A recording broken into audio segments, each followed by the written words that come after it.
نبی پاک صلی اللہ تعالی علیہ وسلم نے 3 چیزیں ہمارے ذمے لگائیں، فرمایا اپنی اولاد کو سکھاؤ۔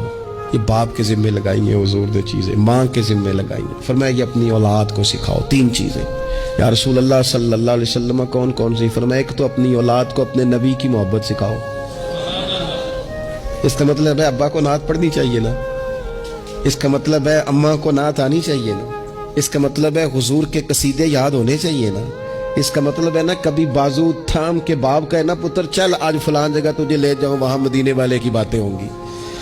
اس کا مطلب ہے کہ اسے باپ کو ان سارے رستوں کا تعین تو بیٹے کا بازو تھام کے اسے کتنی جگہوں پہ لے گیا ہے، چل ایک دن یوں بھی کر تھام اس کا بازو اور اسے حضور کے مدینے بھی لے جا کر محبوب کے سامنے کھڑا۔ فرمایا اپنے بچوں کو اپنے نبی کی محبت سکھاؤ، اور فرمایا دوسرے کام یہ کرو کہ اپنے بچوں کو اپنے نبی کی اولاد کی